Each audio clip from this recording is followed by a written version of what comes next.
À partir des années 90, 2000, eh bien, on a assisté à une sorte de compétition des mémoires, de concurrence des mémoires, voire même de guerre des mémoires autour, disons, de la compréhension, de l'explication que l'on pouvait donner sur cette histoire coloniale.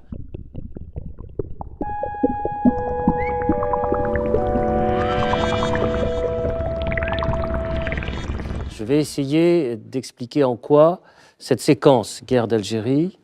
est une séquence qui, à la fois, reste très loin de la société française, mais en même temps une séquence qui est très présente et très prégnante. Alors tout d'abord, pourquoi la séquence guerre d'Algérie est si importante ? Aujourd'hui en France, on peut même considérer qu'après l'affaire Dreyfus et la défaite militaire française de 1940, la guerre d'Algérie reste quelque chose de très douloureux dans la mémoire collective nationale. Alors pourquoi ? Bien d'abord parce que du point de vue de l'État, c'est quelque chose de très important, la séquence guerre d'Algérie, puisque c'est pendant la guerre d'Algérie qu'ont été créées les institutions de la Ve République, et donc a été votée la Constitution de la Ve République, et nous vivons toujours, 60 ans plus tard, sous le régime des institutions de la Ve République, et avec cette Constitution, rien n'a été véritablement modifié, presque mot à mot, depuis pratiquement 60 ans. Et donc c'est très important. Voilà donc déjà une première raison de l'importance de la guerre d'Algérie. La seconde raison, c'est que cette guerre a entraîné une crise profonde du nationalisme politique français, puisque l'Algérie était considérée comme partie prenante intégrée au territoire français. Eh bien, la fin de l'Algérie française a signifié quelque part l'abandon, la perte d'une partie du territoire français intégré donc à la France, et cette perte, cet abandon a naturellement provoqué une crise politique très grave qui a traversé l'ensemble des partis politiques, à droite comme à gauche. À droite comme à gauche, puisqu'il y avait dans les deux camps des partisans et des adversaires de l'Algérie française, y compris à gauche. Oui, pendant très longtemps, au nom de la mission civilisatrice de la France, eh bien, les partisans de l'Algérie française ont été très nombreux, pratiquement jusqu'à la fin de la guerre d'Algérie. Donc voilà une seconde raison qui nous pousse à penser que cette question de la guerre d'Algérie et donc de sa fin, qui s'est traduite, comme vous le savez, par le passage à l'indépendance algérienne de 1962, eh bien, cette fin de guerre et cette perte de l'Algérie signifiait en fait la perte et la fin de l'empire colonial français. Et on sait que le nationalisme politique français s'est construit en grande partie, bien sûr, tout au long du XIXe siècle, sur cette notion d'empire. Le nationalisme français était lié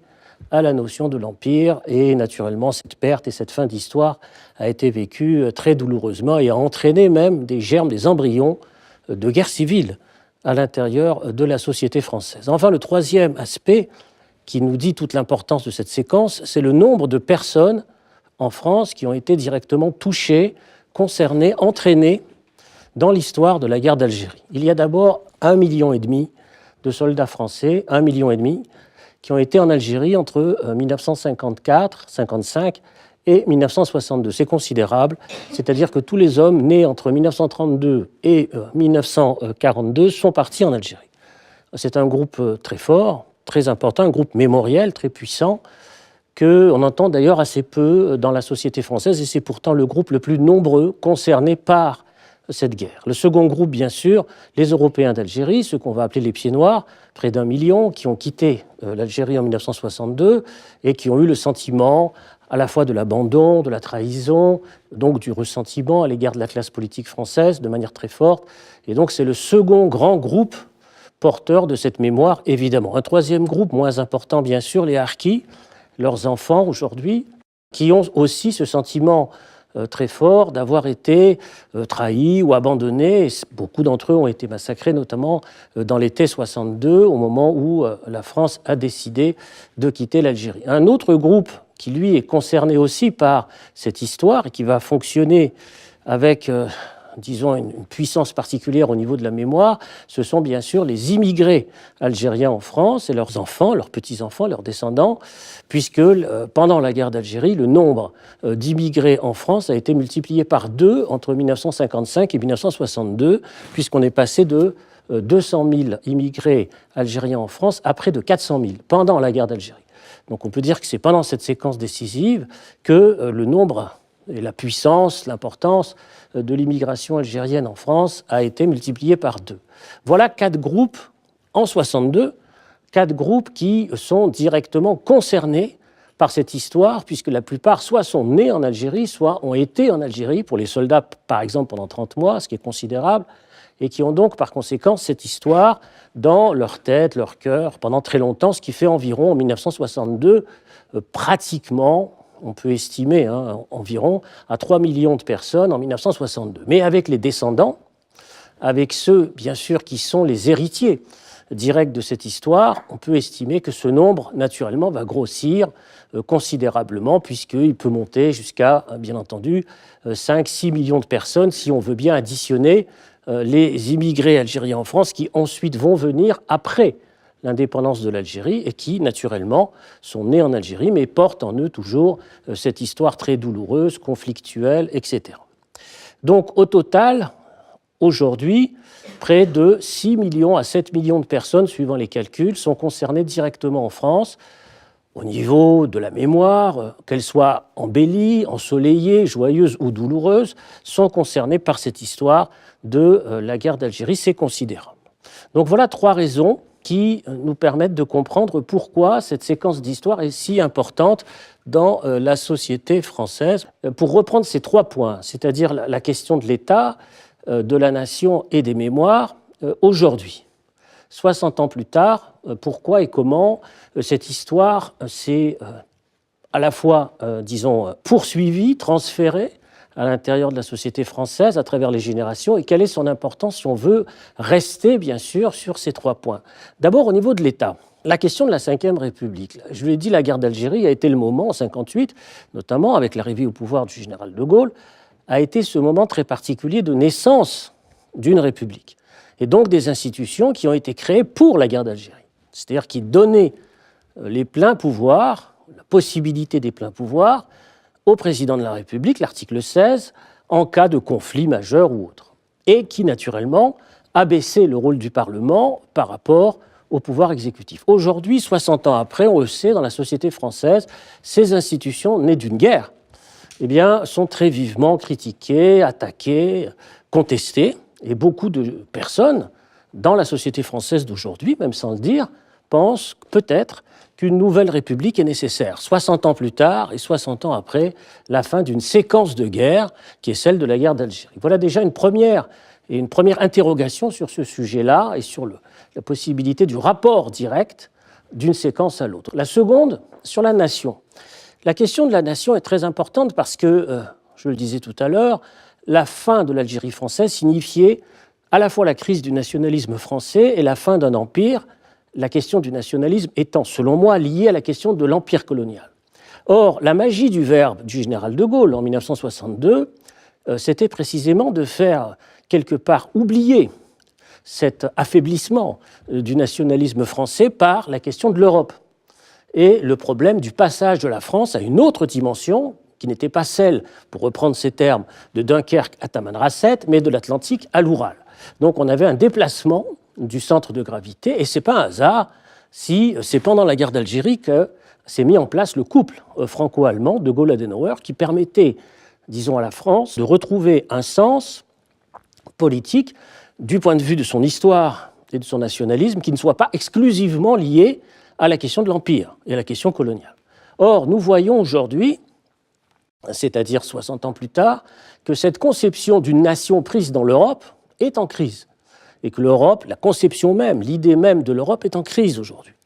Et par conséquent, ressurgissent des questions tournant notamment autour de la place de la France en Europe, de la France dans le monde et de la France en Méditerranée. Ce sont des questions très importantes. Et donc, à partir de là, on en vient à revisiter ce qui a permis ce passage politique, disons, à la question européenne, et donc d'une interrogation en forme de crise. Et enfin, troisième point, pour aller vite, on reste très peu de temps, le troisième point, ce sont les mémoires. J'ai parlé des différentes catégories de mémoires liées à la guerre. Or, 60 ans plus tard, ces mémoires, que j'ai rapidement essayé de décrire, ces mémoires, disons, ne se complètent pas, mais s'affrontent. Car le rapport à cette histoire est un rapport conflictuel entre le groupe des Européens d'Algérie ou des soldats, par exemple, et le groupe des enfants ou des immigrés algériens en France ou même des harkis, le rapport à cette histoire n'est pas le même. Ils ont, les uns et les autres, des rapports, des visions, des attitudes qui ne sont pas exactement, même quelquefois pas totalement, en prise avec un même schéma historique. Ce qui fait qu'à partir des années 90, des années 90-2000, eh bien, on a assisté à une sorte de compétition des mémoires, de concurrence des mémoires, voire même de guerre des mémoires autour, disons, de la compréhension, de l'explication que l'on pouvait donner sur cette histoire coloniale. Car l'Algérie était au centre, bien sûr, même on pourrait presque dire le joyau de l'empire colonial. Donc autour,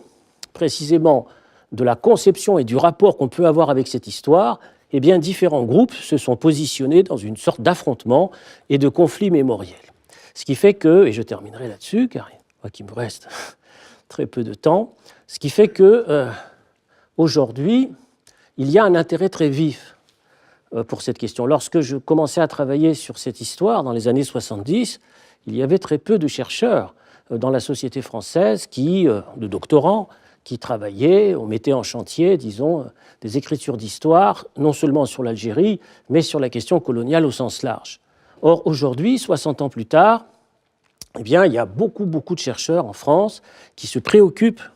de cette histoire, et notamment de la question coloniale, pour essayer de comprendre, dans le fond, quelle a été la dernière convulsion nationale, la dernière crise, disons, nationale en France, en rapport, j'en ai pas parlé car ce n'est pas naturellement l'objet de cette toute petite communication, en rapport bien sûr avec ce qui se passe de l'autre côté de la Méditerranée, c'est-à-dire en Algérie même, où effectivement, là aussi, je n'ai pas le temps d'en parler, il y a toute une série de convulsions liées aux questions mémorielles. Donc, il y a par conséquent un intérêt très vif, très important, dans les jeunes générations notamment, puisque le nombre de chercheurs et de doctorants en France a littéralement bondi sur la question coloniale et aussi sur la question algérienne, mais pas simplement en France, car cette question algérienne a aussi mobilisé des énergies sur le plan international. Aujourd'hui, j'en discutais la semaine dernière avec un chercheur américain qui s'appelle Todd Shepard, qui est professeur à Harvard, et qui m'expliquait qu'aux États-Unis aujourd'hui, il y avait 120 chercheurs qui travaillaient sur la guerre d'Algérie. J'étais très étonné, c'est-à-dire que lorsqu'il y a eu l'invasion de l'Irak par les troupes américaines, eh bien, ou l'Afghanistan, eh bien, nombre de chercheurs, d'intellectuels américains ont essayé d'établir des points de passage, de comparaison, d'interrogation et d'explication autour de cette question algérienne. Ce qui fait que la question algérienne mobilise aussi dans les pays anglo-saxons, et je vous remercie.